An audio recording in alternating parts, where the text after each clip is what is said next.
What's up guys, Ruppy here, welcoming you to week 3 of the Breejex Battle Royale.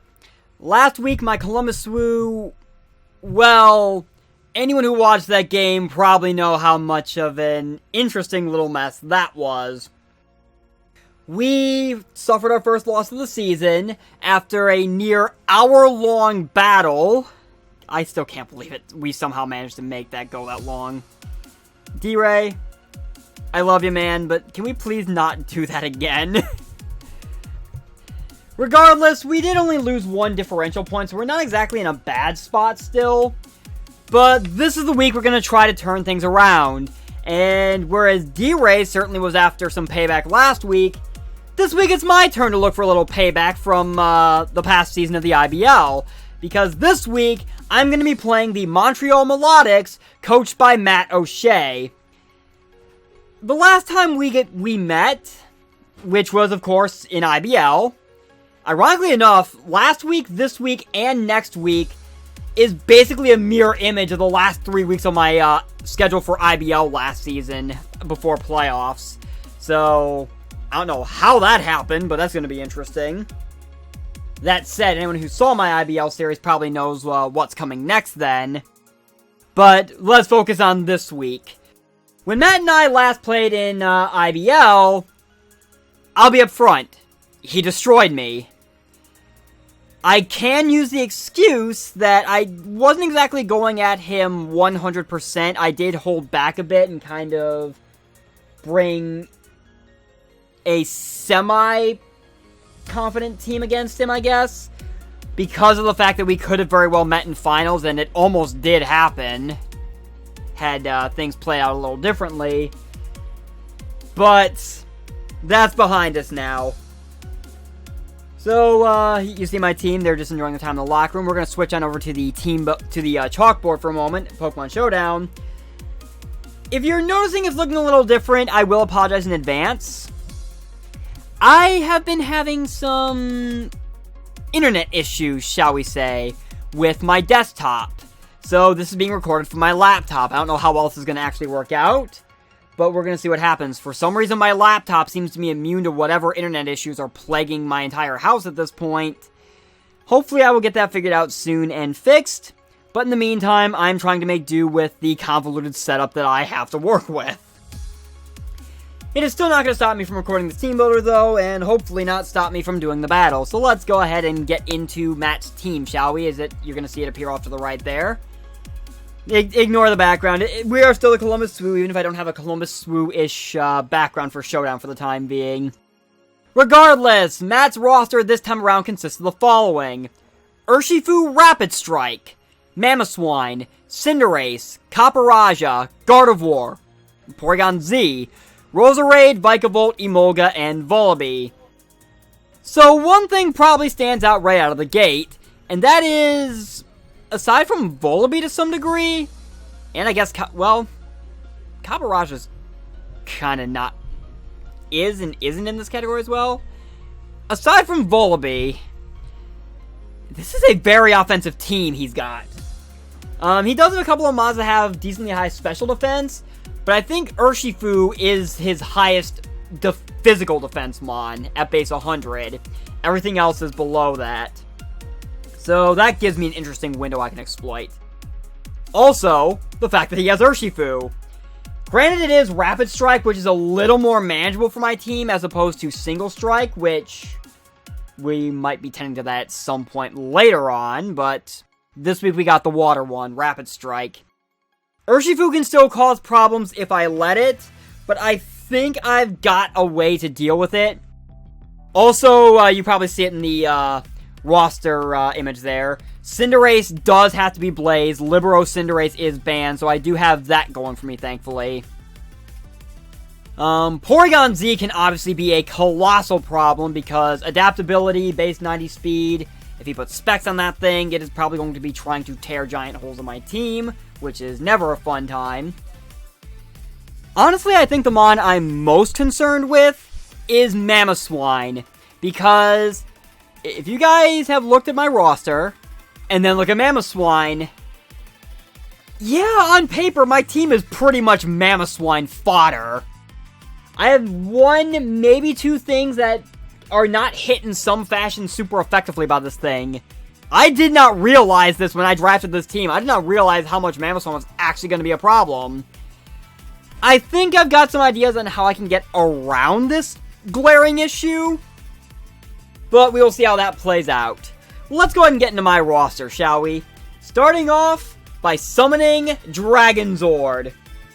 Honestly, my Tyranitar is probably my ace in the hole this game, if you can believe it.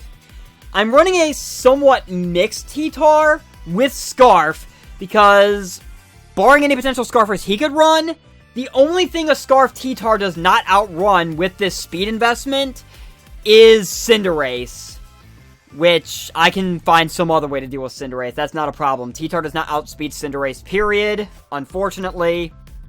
But everything else, T-Tar will be able to outspeed, which is good, because the one other big thing I noticed about, my front office and I noticed about Matt's team, he's got a pretty bad rock weakness. I'm not necessarily referring to just stealth rocks in particular. I'm talking rock moves in general. So a T-Tar Stone Edge is actually going to tear giant holes in this team.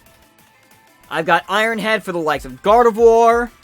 High Horsepower because I do not want to run Earthquake when I've got Terrain, but we will get to our Terrain mon in a moment. But High Horsepower is certainly hitting a lot of things stupidly hard. Copperaja certainly can't take too many High Horsepowers.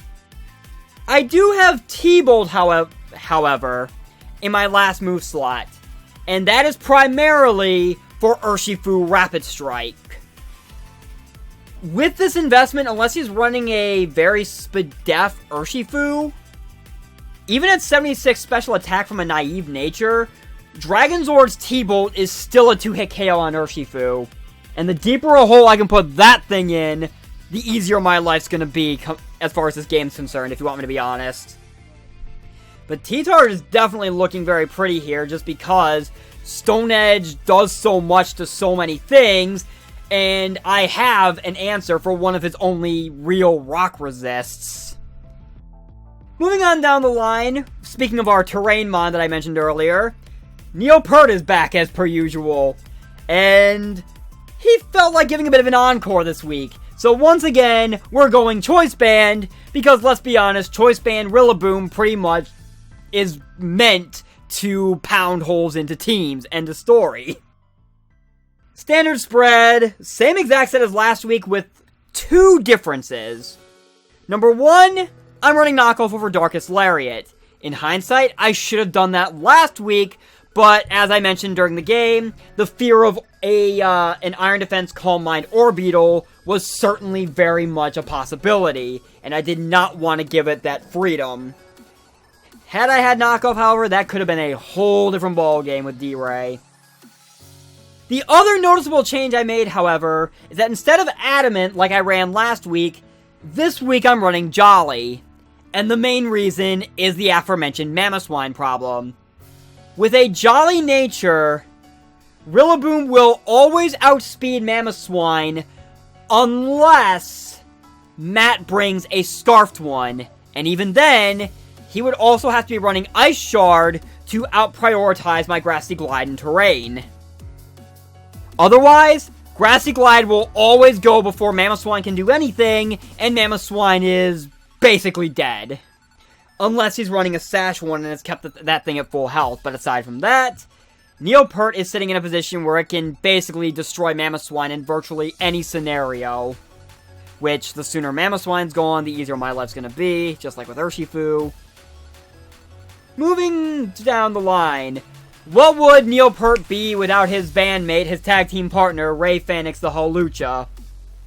Same idea as kind of in the history of ever, pretty much.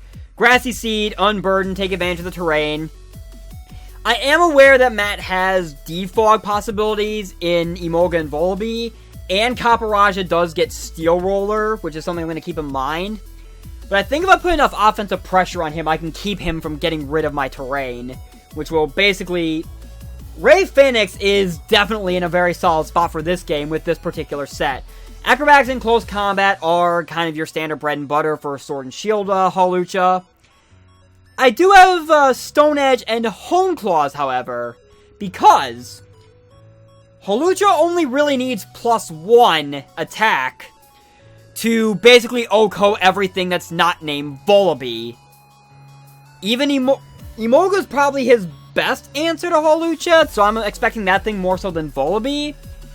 But that thing cannot take a Stone Edge, and if I get 1 Hone Claws up, that basically gives me a perfect accuracy Stone Edge. So, outside of... Actually, Vikavolt can take a Stone Edge as long as it's at full health. But aside from that and Volibee, once Ray Fenix pretty much has its Seed popped and a Hone Claws up, it's basically going to town on this entire team, and there is not a thing Matt can do to stop it. So that is the main game plan we're going to be playing there. Now that we're done with the offensive half of my team, let's go over the defensive half and how I am hoping it's going to be able to stand up to this offensive onslaught Matt's bringing. Starting with Cabaladder, my Druddigon. I'm still not sure if I'm pronouncing this correctly or not. I keep trying. Maybe I should stop picking such convoluted foreign names just to sound fancy because they happen to fit. Regardless, Drud is... well, mostly the same as last week. Max HP, max defense. I've got Rough Skin, which is definitely going to hurt Urshifu if he runs Surging Strikes, which he honestly really should, because it's that thing's signature move and all. I'm running Leftovers as opposed to Rocky Helmet because I'm definitely going to need Drud more so in terms of just being able to stick around for a while to try to keep Matt on the back foot from a defensive standpoint. Rocky Helmet would be nice, but I have a feeling he's probably going to try to avoid directly hitting Druddigon as many times as possible. Stealth Rock is there to set up rocks. I am aware that Cinderace and Court Change is a possibility, but I will play that one by ear and see how he wants to do that. Glare is meant to slow things down, of course, with Paralysis. Dragon Claw is Stab. Stomping Tantrum is the one big change I made from last week, because of 2 reasons. Number 1, unlike Earthquake, Stomping Tantrum does not have the displeasure of being weakened by grassy terrain. So Druddigon is not kind of hindering itself with what I'm planning to use in this battle. Number 2, however, and this is a bit of a interesting little big brain idea I realized when I was piecing this set together. Stomping Tantrum does double damage if the move before it fails. So, if, say, I use Stealth Rocks, and I've already got rocks up on the other side of the field, or if I use Dragon Claw and Gardevoir comes in, which, that's the least likely scenario, because I'm probably not keeping Drud in on Gardevoir, or, here's the big one, if he switches to a Mon that I've already got statused to try to dodge Glare on a Mon that I really need paralyzed, then he's basically giving me a double power Stomping Tantrum to really lay into something. And the sooner I can punch holes in Matt's defensive things, the more it's going to force him to rely on his offensive stuff, which will hopefully put me in a position to be able to then go into my offensive stuff and be able to potentially out-offense him, I guess. Moving on down the line, we have Empathy the Hatterene, and yes, it is going to be called Empathy this week. I have already made sure of that. I've already got my Mons taken care of. So, thank you, Hesuhia, for being a substitute last week, but the non-G-Max hat is, in fact, on the table this week, and that is Empathy. I've got Magic Bounce to try to send any hazards he wants to throw back his way, as well as any potential status he wants to run. I've got an Assault Vest because the special attackers he probably will bring, which is more so Gardevoir, and to some degree, Gardevoir, Porygon Z, and maybe to some degree Roserade as well. Empathy will be able to take hits from those things and be able to respond accordingly. I've got Psychic, Mystical Fire, and Shadow Ball. Shadow Ball is really there for primarily for Gardevoir more than anything else. Mystical Fire is for the likes of Copperajah and Vikavolt. Psychic is Stab. And then there's Nuzzle. Nuzzle was a bit of last-second tech that my front office suggested, well, for the same reasons I'm running Glare on Druddigon, to try to spread paralysis through his team, because even though Cinderace does outspeed everything, and in return I have ways to outspeed everything else, I don't think he brings Webb's Vikavolt to this game, because it just... Webs are actually really horrible against my roster in virtually all scenarios. But if I can use Nuzzle to paralyze some big things like Urshifu or Cinderace and slow them down, it's gonna make my life we're gonna go back to the whole, it's gonna make my life a lot easier in this game scenario. And last but not least is the Ruin. What would Cavalier be without his defensive partner in crime at this point? The monstrous spacefaring abomination known as the Ruin. Clear Body and Black Sludge is fairly standard fare for Tentacruel. The 100 speed EVs are there to basically guarantee Tentacruel is always outrunning Mammothswine no matter what. Which, if I can hit that, if I can pop that thing with an unexpected Scald if he's not expecting to be outsped by it, that would be incredible. And yes, that speed investment is for a Jolly Mammothswine, just to be on the safe side. Scald is there for stab and potential burns. I've got Rapid Spin to be able to get rid of any hazards he does try to set, or to get around the fact that his Cinderace could use Court Change to try to send my rocks right back at me. Because honestly, Toxic Spikes are not really doing anything for me this game. He might try to set them himself with Roserade, but we'll see how that one goes. Knockoff, for the same reasons it's on Rillaboom and why I should have, again, run it last week against D-Ray. It is such good utility in this game to be able to get rid of items that his Mons have, and just make things so much simpler for me if I can basically start stripping him of his... If I take away his speed, if I take away his items, I think I'll put myself in a position to really have Matt on the back foot so badly that I think I can take hold of this game and never let go. As a bit of a last-second change, just like with Empathy and Nuzzle, I had Sludge Bomb in my last move slot here, but I switched it out for Reflect, which Tentacruel does get. Thank you, Pokemon Let's Go, for that one. Probably one of the only times you'll ever hear me say that. But an Emergency Reflect to be able to limit the amount of damage that Urshifu and Mammothswine are doing could pay dividends late in the game if I feel like I need something to turn things around. Especially with Urshifu. Mammothswine, I mean, it could definitely work with Mammothswine as well. Both of them are definitely not going to appreciate trying to punch their way through a Reflect, while I proceed to bring in either Rillaboom or Tyranitar or Hawlucha, and proceed to go from there. So, that is going to be the team as we switch back over to our locker room, as 6 very familiar faces are all chilling out and getting ready for the game ahead. I'm not gonna lie, at first I was very nervous when I saw this matchup because I was certain that Urshifu and especially Mammo were probably going to tear me apart. But the more I put this team together, the more... I think I'm actually a lot more pleased with what I'm bringing into this game, and a lot less worried that this is gonna somehow snowball. So, we are gonna see how well this works out then. And I will see you guys when it's battle time. Alright, it is battle time. I'm just gonna jump straight into this because, Matt and I have been having a litany of problems trying to get connected, so who knows how stable this is ultimately gonna be, so we'll see what happens.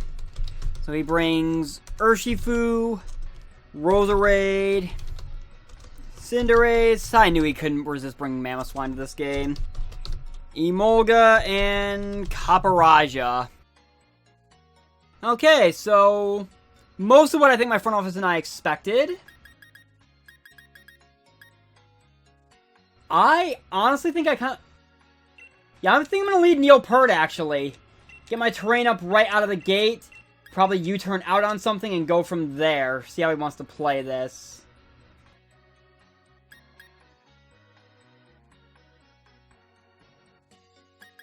Yeah, I think I'm comfortable going with that.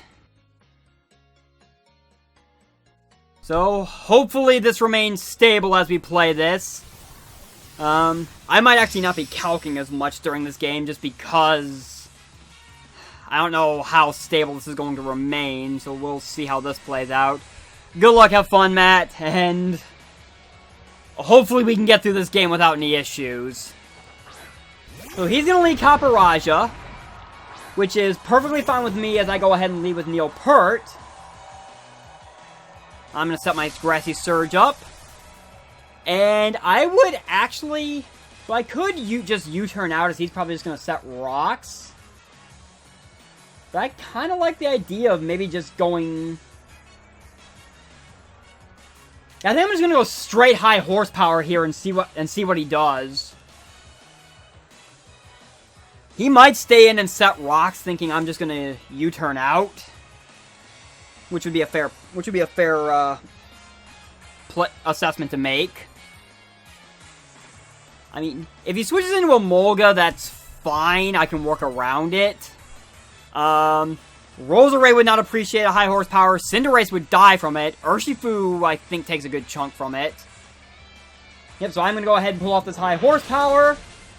Do what? Almost kill. As he goes Play Rough. Interesting. So I think he was actually... Seeing Play Rough is interesting. I want to assume he was predicting... I'm just going to stand and click high horsepower again. He probably switches to a Molga. It might be dawning on him that I'm banded Rillaboom, considering how much damage I did. Though then again, I'm also Jolly, not Admin, so maybe that could potentially throw him off a bit.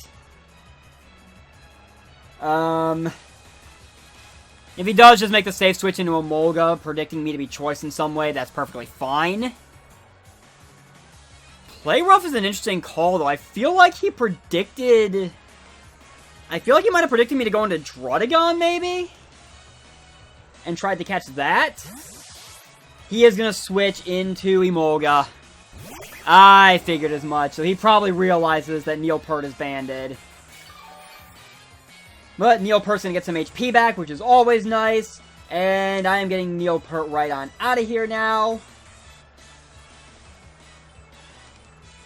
And I think this is the part where I go into Cabaladder now. And go from there, because I can get my rocks up.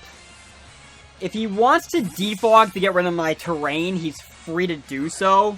Because I have my dragon in here fairly safely. Nope, he's just going to U-turn out. Which works for me, because that's Rough Skin Chip on Emolga, which is always appreciated. And between leftovers and the terrain, I'm pretty sure... Druddigon's getting back up to full.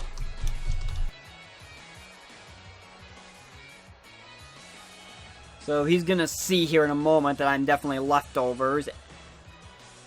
So he also knows I'm rough skin now. I wouldn't put it past him to go into Mammo. Yep, that is exactly what he's going to do. So Cabaladder is gonna get back to full. But of course... there is the fact that there's an ice move that's probably coming my way at this point. I'm going to switch into the Ruin. Because the Ruin can definitely eat an Icicle Crash. And I can take an Earthquake because of the grassy terrain weakening it and go from there. So, not too much progress so far. If he goes high... Okay, I just lost my Tentacruel. Fair play on that one. And he is Life Orb Mammo. Good to know. It feels way too early to go into Wraith Phoenix right now. I'm just going to go back into Neopert.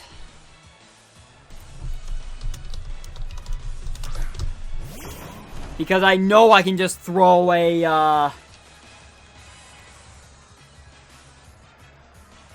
I would feel he switches this thing out because of Grassy Glock. Well, if he's Jolly Life Orb, he may think he can pull off an Ice Shard on me. Which, if that's the case, he's about to be... Nope, he's just going to make the safe switch. Fair play. Right into Caparaja. Which Banded Grassy Glide should actually, yeah, kill Caporaja. So that's more terrain recovery for Neil Peart. There goes my terrain. And I wouldn't be surprised to see Mammo come back in. I would also not be surprised to see, maybe Roserade at this point? He's definitely not going into Urshifu.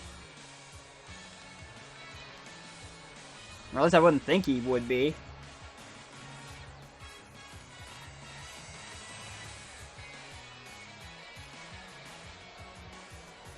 Knowing his Mammo has high horsepower is definitely good. He definitely worked around my terrain. I will give him that. Which I think is the common thing people are going to definitely try to do against me as Cinderace comes in. I'm going to go back into Cabaladder, but I would not be surprised to see him U-turn and end up going back into Mamoswine. So, losing the Ruin kind of sucks, but I think we can work around it. He definitely made the right call on my Rotogon switching out. I knew Mammo was going to be a problem coming in, and knowing that's high horsepower and not EQ definitely compounds that issue. And he's just going to Pyro Ball, which is fair play. I'm going to get Leftovers Recovery back. I am kind of free to Dragon Claw, just because, but I'm going to go for the Glare. If I can catch Mamoswine with a Glare, that'd be incredible. Glaring Cinderace would make things much easier on, He goes Roserade. Alrighty. I've got no problem with, I've got no problem with that.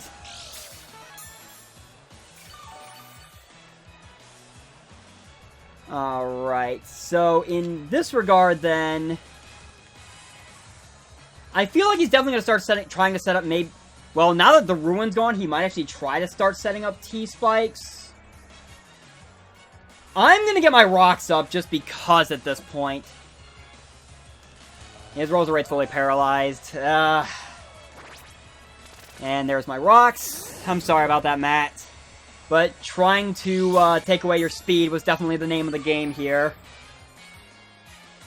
Cavaladder's getting more HP back. I'm going to go ahead and Dragon Claw now, because I think Dragon Claw is going to do more than Stomping Tantrum. Oh my god, we're back to this again. It's the whole mess with D-Ray last week and Hacks last week all over again. I am so sorry, Matt. I'm just going to Declaw again at this point, but... Ugh. 2 pairs in a row, Okay, he has Synthesis on this Roserade. So that is definitely good to know, as I'm basically going to undo that Synthesis with this Dragon Claw. I'm going to take a bit of a gamble here and go into Empathy. In case he's trying to set up Toxic Spikes, I can bounce them right back. If he's able to Synthesis again, then I put myself in a position where Empathy can take this thing out.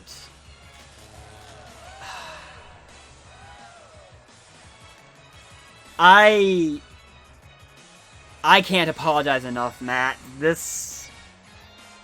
Especially after all the issues we have been having up to this point. So, Hat's gonna take that Sludge Bomb a lot better than I thought. That is a Psychic Resist Berry. And Roserade's still gonna be able to live because of the Papaya Berry? I mean, I'm gonna go for Psychic again, but... I wouldn't put it past him to switch Roserade out, even though whatever comes in is not going to appreciate it. It's like, nope.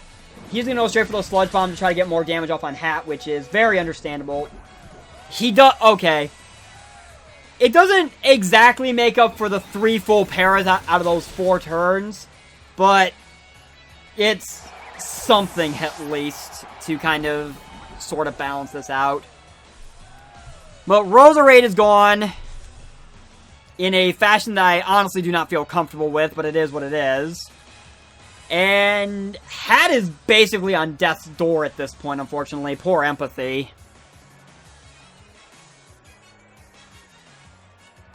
Poor thing.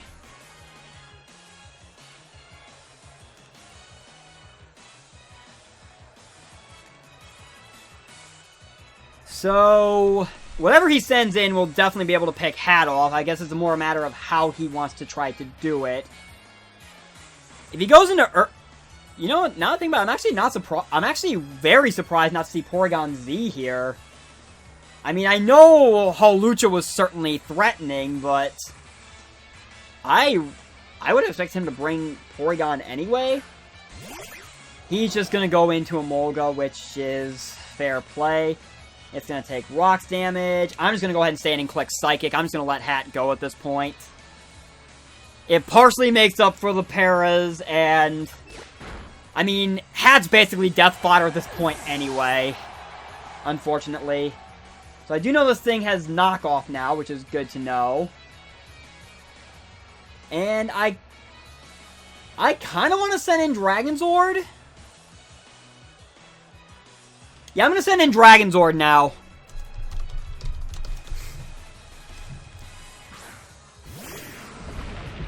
Because I'm Scarfed, I will definitely outspeed this Emolga. Stone Edge is going to hurt something right about now. Just going to go ahead and click that. And see if we can start using this rock advantage to try to rock and roll right all over him. I know, I was reaching a bit there. I apologize. Hello? Well, it's still a Charty Berry Emolga. Interesting. Well, he definitely knows my T-Tar is Scarf now. So, unfortunately, I'm pretty sure this is where Urshifu comes in, and I see exactly what its plan is from there. Because Cinderace Cinderace would be able to outspeed. No, he goes Mammo. Interesting. I mean, I don't think a Stone Edge will actually kill, but I'm definitely going to click it just because of the fact that I'm Scarfed and it should definitely do a ton of damage to this Mamoswine either way.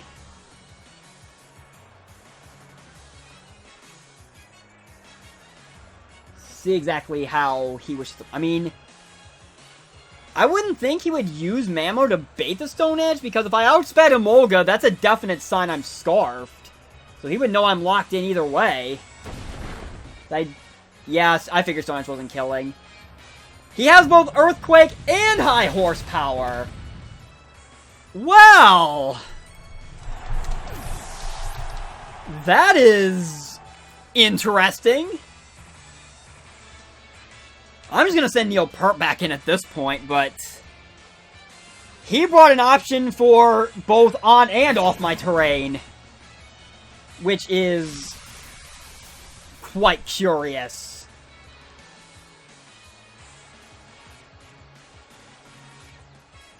So I'm definitely locking myself into Grassy Glide here, just because I don't want this Mammoth throwing a Life Orb Ice Shard my way. And I think this is where he realized, either he was letting Mammo go there, or he realizes I'm Jolly. So now we're down to Cinderace and Urshifu. And I kind of don't have to, depending where Cinderace is at, I kind of don't have a well, actually, maybe I kind of do, actually. I'm tempted to run a Calc, but I'm trying not to, because I'm still with this awkward internet setup right now.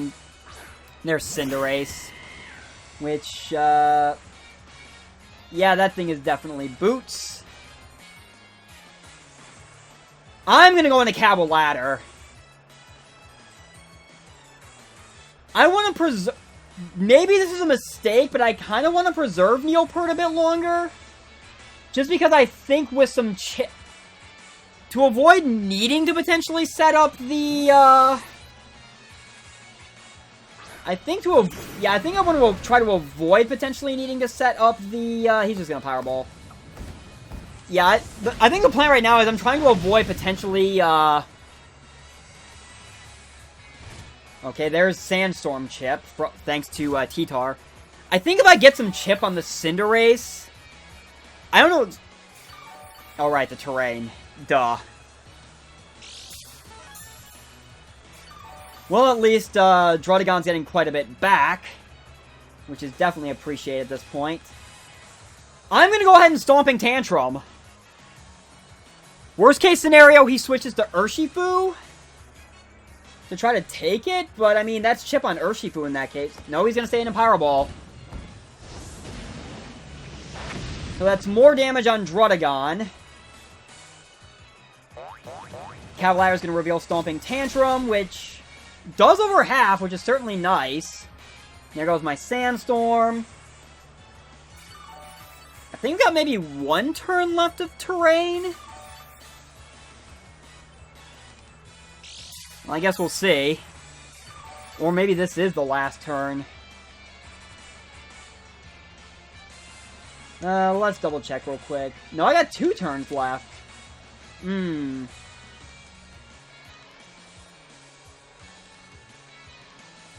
I'm gonna Dragon Claw this time. Just in case he makes the switch to Urshifu. No, he's gonna stay in a Pyro Ball.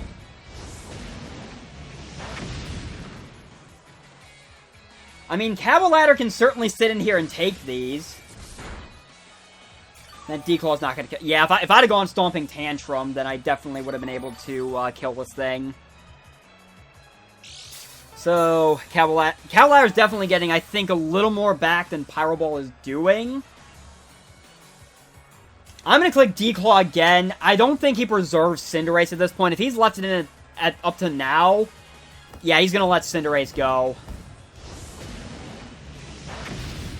So, now it comes down to Rapid Strike Urshifu against Rillaboom, Hawlucha, and Druddigon. And the good thing about this is, since this should be my last turn of terrain, which means when I bring Rillaboom in, I will definitely have the terrain back. Which means, no matter what Urshifu he is, Rillaboom and Hawlucha together should be able to beat it. If he goes purely offensive, then they definitely take. Then Grassy Glide definitely kills this thing. I'm just going to click D-Claw just in case he's like a sub... Well, if he's a bulk upset, that actually might be very problematic. Well, maybe not, because he is bulk up. So, I mean, it's kind of problematic, but at the same time... If I can get enough chip off on this thing... Because I'm pretty sure Urshifu has to make contact with Druddigon... I'm just going to keep clicking Dragon Claw. I don't think this thing has... I mean, maybe Urshifu gets rest? He's going to go Drain Punch. So the good news is he doesn't have close combat. Being only at +1, I think actually... Well, Protective Pads. Clever. He was prepared for Druddigon. Still... With him only being a +1, I think between Banded Rillaboom, since Grassy Glide is getting the terrain buff, I think between Rillaboom and Hawlucha, I think I've still got this. So I'm just going to click Grassy Glide, whatever makes Hawlucha's job easier at the end of the day. Because I think I put him in a position where, even if I don't kill, which I...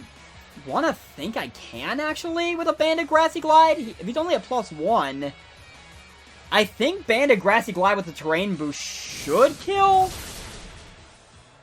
It does not.